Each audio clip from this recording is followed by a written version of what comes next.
ನಮಸ್ತೆ ವೀಕ್ಷಕರೇ, ಯೋಗವನ ಬೆಟ್ಟದ ಮನೆಮದ್ದು ಕಾರ್ಯಕ್ರಮಕ್ಕೆ ಸ್ವಾಗತ.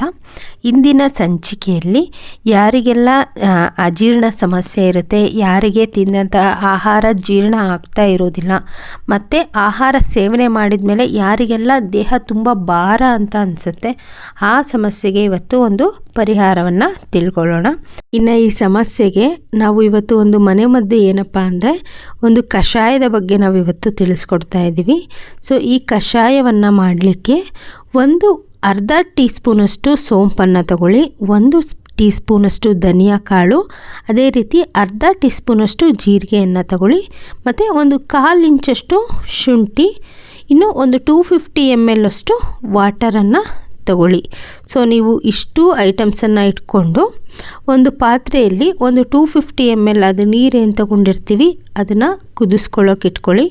ಅದಾದಮೇಲೆ ಶುಂಠಿ, ಜೀರಿಗೆ, ಧನಿಯಾ ಮತ್ತು ಸೋಂಪು ಇದೇನಿರುತ್ತೆ ಇಷ್ಟನ್ನು ನೀವು ಸೇರಿಸಿ ಚೆನ್ನಾಗಿ ಕುದಿಸ್ಕೋಬೇಕು. ಇದಾದ ಮೇಲೆ ಆ ಕುದಿಸಿದಂತಹ ಕಷಾಯವನ್ನು ಸೋಸಿಕೊಂಡು ಆಹಾರ ಆದಮೇಲೆ ನೀವು ಈ ಕಷಾಯವನ್ನು ಸೇವನೆ ಮಾಡಬೇಕು. ಇದರಿಂದ ಜೀರ್ಣಕ್ರಿಯೆ ಸಮಸ್ಯೆ ಅಲ್ಲದೇ ಇದು ನಿಮ್ಮ ವೆಯ್ಟ್ ಲಾಸ್ಗೂ ಕೂಡ ತುಂಬಾ ಹೆಲ್ಪ್ ಮಾಡುತ್ತೆ. ಸೊ ಹಾಗಾಗಿ ಆದಷ್ಟು ನೀವು ರಾತ್ರಿ ಮಲಗುವಾಗ ಬೇಗ ಊಟ ಮಾಡಿ. ನೀವು ಮಲಗೋಕ್ಕೂ ನೀವು ಆಹಾರ ಸೇವನೆ ಮಾಡೋಕ್ಕೂ ಆದಷ್ಟು ಒಂದು 2 ಅವರ್ಸನ್ನು ನೀವು ಗ್ಯಾಪ್ ಕೊಡಬೇಕು. ಸೊ ಅದಾದಮೇಲೆ ಈ ಆಹಾರ ಸೇವಿಸಿ ಒಂದು 1/2 ಅವರ್ ಆದಮೇಲೆ ನೀವು ಈ ಕಷಾಯವನ್ನು ಸೇವನೆ ಮಾಡಿ. ಖಂಡಿತವಾಗಿಯೂ ನೀವು ಜೀರ್ಣಕ್ರಿಯೆ ಸಮಸ್ಯೆಯಿಂದ ಮುಕ್ತಿಯನ್ನು ಹೊಂದ್ಬೋದು.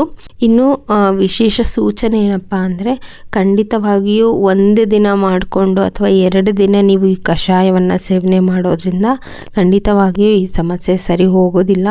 ಆದಷ್ಟು ನೀವು ಸತತವಾಗಿ ಒಂದು 40 ದಿನಗಳಾದರೂ ಈ ಕಷಾಯವನ್ನು ಬಳಕೆ ಮಾಡಿ. ಖಂಡಿತವಾಗಿಯೂ ಜೀರ್ಣಕ್ರಿಯೆ ಸಮಸ್ಯೆ ಯಾರಿಗೆಲ್ಲ ಇರುತ್ತೆ ಅಂಥವರು ಈ ಸಮಸ್ಯೆಯಿಂದ ಮುಕ್ತಿಯನ್ನು ಹೊಂದಬಹುದು. ಇನ್ನು ಯಾರಿಗೆಲ್ಲ ಮನೆಮದ್ದುಗಳಿಂದ ಈ ಸಮಸ್ಯೆ ಸರಿ ಹೋಗ್ತಾ ಇಲ್ಲ ಅಂದವರು ಖಂಡಿತವಾಗಿಯೂ ವೈದ್ಯರನ್ನು ಭೇಟಿ ಮಾಡಿ ನಿಮ್ಮ ಸಮಸ್ಯೆಗೆ ಸರಿಯಾದ ಚಿಕಿತ್ಸೆಯನ್ನು ಪಡ್ಕೊಳ್ಳಿ. ಪ್ರತಿಯೊಂದು ಕಾಯಿಲೆಗೂ ನಮ್ಮ ಯೋಗವನ ಬೆಟ್ಟದಲ್ಲಿ ಚಿಕಿತ್ಸೆ ಇದೆ. ಯಾರಾದರೂ ಆಸಕ್ತಿ ಇದ್ದವರು ಒಮ್ಮೆ ಯೋಗವನ ಬೆಟ್ಟ ಚಿತ್ರದುರ್ಗಕ್ಕೆ ಭೇಟಿ ನೀಡಿ ಈ ನಿಮ್ಮ ಸಮಸ್ಯೆಗೆ ಸರಿಯಾದ ಚಿಕಿತ್ಸೆಯನ್ನು ಪಡ್ಕೊಳ್ಳಿ. ಧನ್ಯವಾದಗಳು. ಮುಂದಿನ ವಿಡಿಯೋದಲ್ಲಿ ಮತ್ತಷ್ಟು ಮಾಹಿತಿಗಳೊಂದಿಗೆ ನಾವು ನಿಮ್ಮ ಜೊತೆ ಬರ್ತೀವಿ.